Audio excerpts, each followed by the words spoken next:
नमस्कार दोस्तों, सभी का हार्दिक स्वागत है गाड़ी वर्स 24/7 के यूट्यूब चैनल पर। दोस्तों, अगर आप कोई सी भी गाड़ी ओन करते हैं या आप कभी कोई प्लान बनाते हैं कि आप नई कार खरीदने वाले हैं, तो एक सवाल आपके मन में ज़रूर आता होगा। वो सवाल ये होता है कि कौन सी गाड़ी चलाना सबसे सस्ता पड़ेगा। क्या वो पेट्रोल गाड़ी मिलेगी या डीजल गाड़ी मिलने पे आपको वो चीज़ सस्ती पड़ेगी, सीएनजी गाड़ी या ईवी गाड़ी। इस बात को नापने के अलग अलग पैमाने हैं, लेकिन आज हम इसको एक ऐसे पैरामीटर पे नाप के आपको बताएंगे ताकि आप एक बेहतर डिसीजन ले सकें। सबसे पहले, अगर आप गाड़ी वर्स 24/7 पर नए हैं तो चैनल को सब्सक्राइब कर लीजिए। इस चैनल पे आपको मिलती है कार से और बाइक से रिलेटेड रेलेवेंट इन्फॉर्मेशन।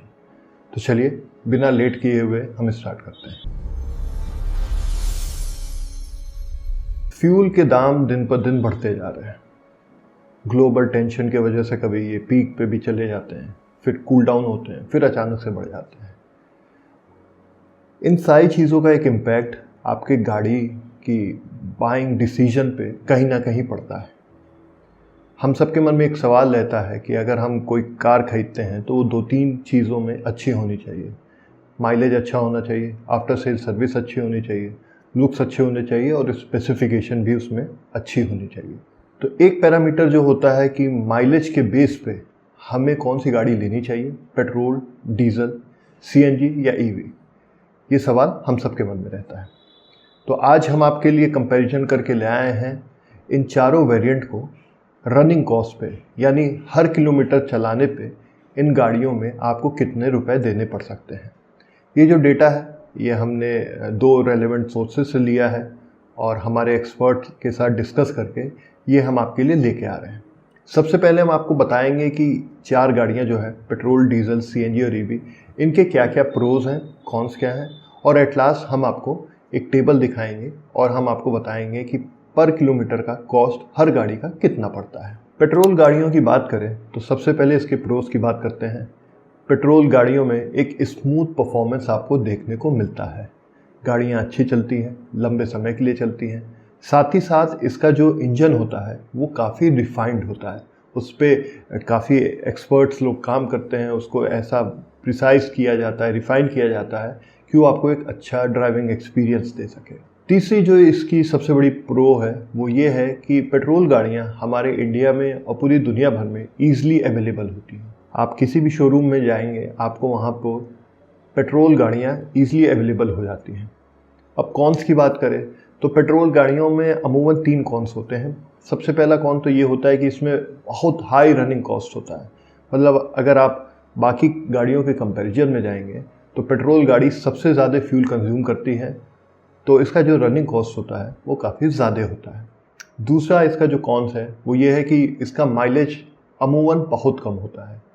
बाकी अगर आप सीएनजी या डीजल या ईवी गाड़ी से कंपेयर करेंगे तो उन चारों से इनमें पेट्रोल गाड़ी का माइलेज सबसे कम होता है।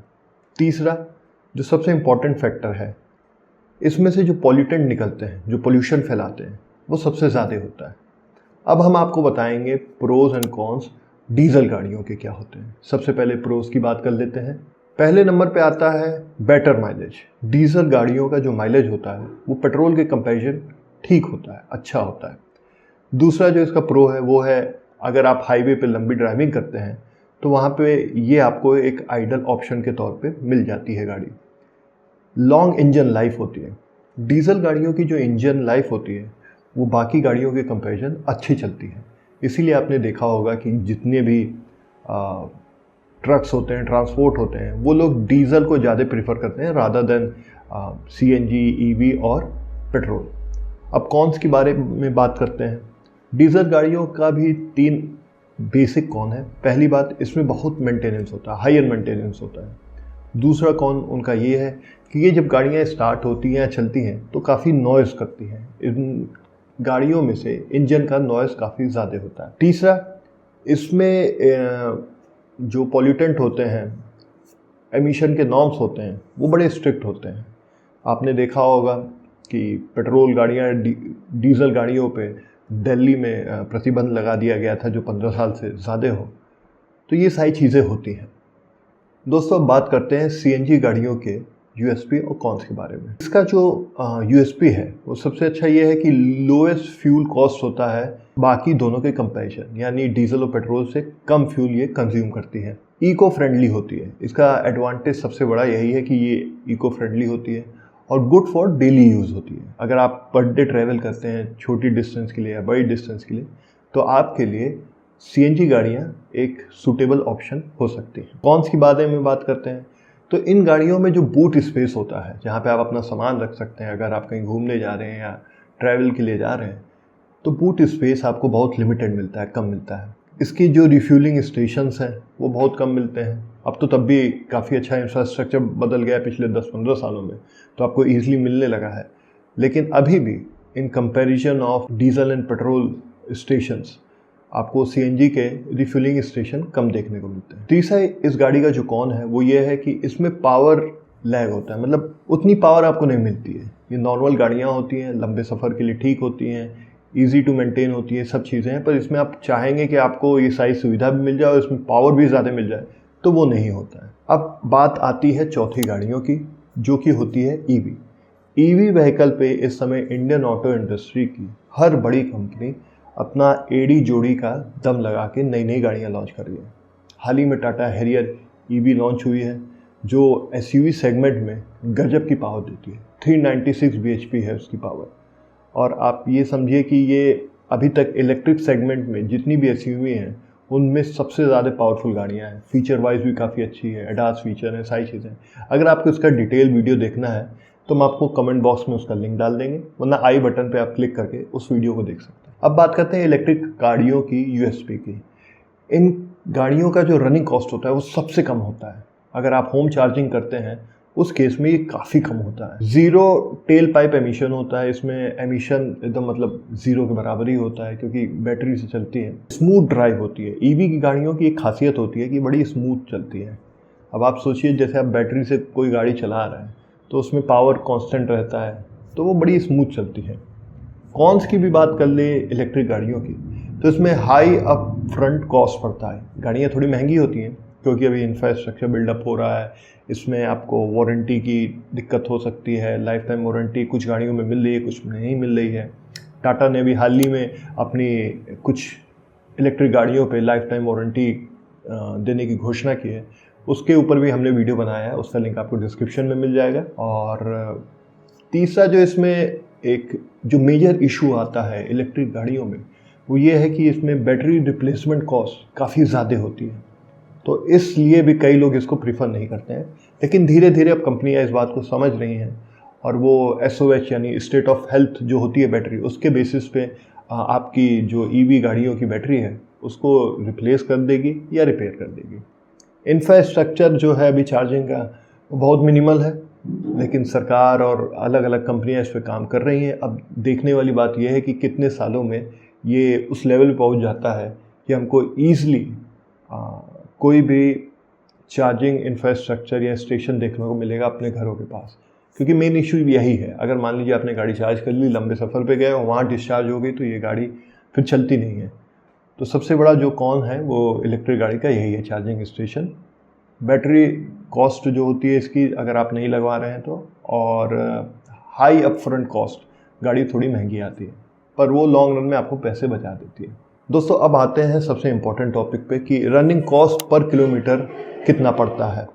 हमने दिल्ली का एग्जांपल लिया है और जुलाई 2025 के बेसिस पे जो भी पेट्रोल के, डीजल के, सीएनजी के और बिजली के दाम हैं इलेक्ट्रिक के, उनके बेसिस पे कॉस्ट पर किलोमीटर फाइंड करने की कोशिश की है। तो सबसे पहले हम ले चलते हैं आपको पेट्रोल, अगर फ्यूल टाइप है तो उसमें एवरेज माइलेज कितना होता है और फ्यूल प्राइस कितना चल रहा है करंटली, और उसके बेसिस पे कॉस्ट पर किलोमीटर हमको कितना देखने को मिलेगा इन रुपीज़।